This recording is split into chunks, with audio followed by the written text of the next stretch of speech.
एक ऐसी परंपरा जो हजारों सालों से भारत की धरती पर चली आ रही है, जिसकी आस्था का समंदर लाखों लोगों को अपनी तरफ खींच लेता है। क्या आपको पता है कि ये दुनिया का सबसे बड़ा मेला है, जहां पर करोड़ों लोग एक ही जगह पर एक साथ स्नान करते हैं, जिसका अपना एक अलग ही धार्मिक और सांस्कृतिक महत्व है। मैं बात कर रहा हूं महाकुंभ उत्सव की, जहां पर दुनिया भर से साधु, संत, तपस्वी, तीर्थयात्री और भक्त इस मेले में, इस महाकुंभ में भाग लेते हैं, जो करीब 45 दिनों तक चलता है।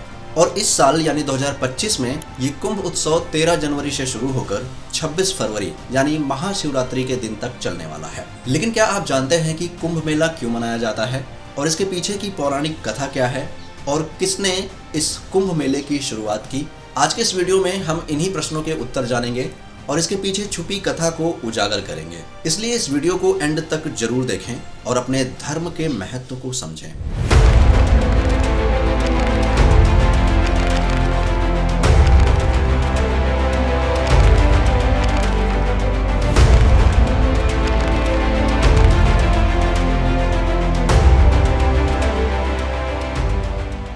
दोस्तों, आगे बढ़ने से पहले ये जान लें कि हमारे भारत में 4 कुंभ मेले आते हैं। पहला, जिसे हम कुंभ मेला कहते हैं, इस मेले का आयोजन 4 अलग अलग स्थानों पर हर 3 साल में किया जाता है। दूसरा, अर्ध कुंभ मेला, इसका अर्थ है आधा कुंभ मेला, जो कि हर 6 साल में 2 स्थानों पर हरिद्वार और प्रयागराज में आयोजित होता है। तीसरा, पूर्ण कुंभ, ये हर 12 साल में आता है। इसे भारत में 4 स्थानों पर प्रयागराज, हरिद्वार, नासिक और उज्जैन में आयोजित किया जाता है, जो 12 साल के अंतराल पर मनाया जाता है। और चौथा है महाकुंभ मेला। इस मेले का आयोजन प्रयागराज में होता है। ये प्रत्येक 144 वर्षों में या 12 पूर्ण कुंभ मेलों के बाद आता है।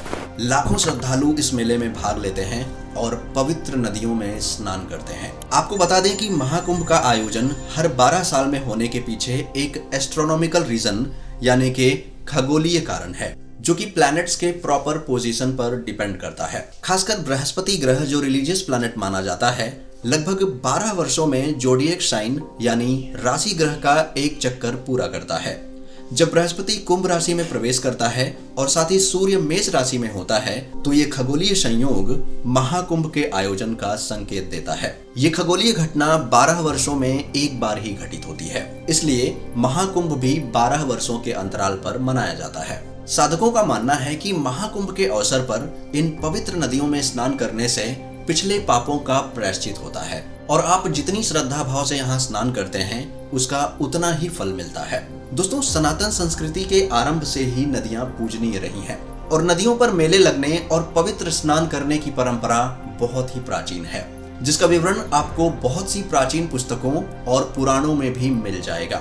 इसलिए हजारों सालों से, चाहे प्रयागराज हो, नासिक हो, हरिद्वार हो या उज्जैन हो, लोग पवित्र स्नान करने के लिए जाते रहे हैं।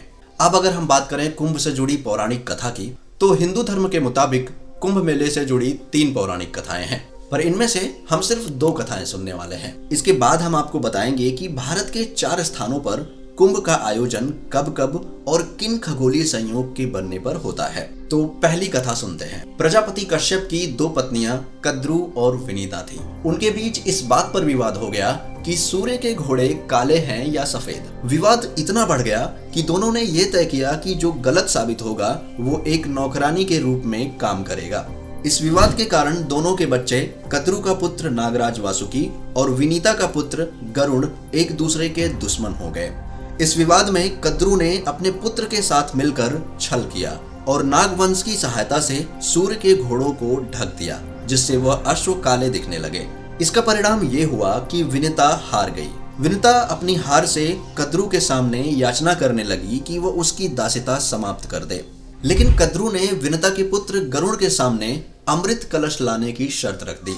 गरुड़ अपनी मां की रक्षा के लिए उस अमृत कुंभ को लाने निकल गया, जिसमें वो सफल भी हुआ।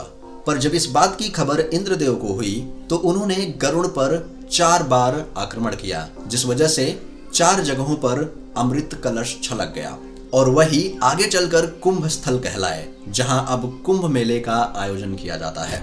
लेकिन सबसे पुरानी और मान्यतानुसार सही माने जाने वाली कथा समुद्र मंथन से जुड़ी है, जो कि दूसरी कथा है। तो चलिए इस कथा को भी सुनते हैं। इस कथा के अनुसार अपने क्रोध का ताप न रोक पाने वाले महर्षि दुर्वासा ने एक बार इंद्रदेव और बाकी सभी देवताओं को श्राप दे दिया था। श्राप के असर से सभी देवता कमजोर हो गए और तब दैत्यों ने देवताओं पर आक्रमण करना आरंभ कर दिया। दैत्यों के इस दुष्ट प्रभाव से परेशान होकर सभी देवता मिलकर भगवान विष्णु के पास गए और उनसे दैत्यों से छुटकारा पाने के लिए विनती करने लगे। देवताओं की तकलीफ को समझते हुए भगवान विष्णु ने उनसे दैत्यों के साथ मिलकर एक काम करने को कहा। ये काम था क्षीर सागर का मंथन करके अमृत कलश को निकालने का। फिर सारे देवता दैत्यों के साथ मिलकर अमृत निकालने के यत्न में लग गए। मंथन के दौरान 14 रत्न निकले, जिन्हें देवताओं और असुरों के बीच बांटा गया।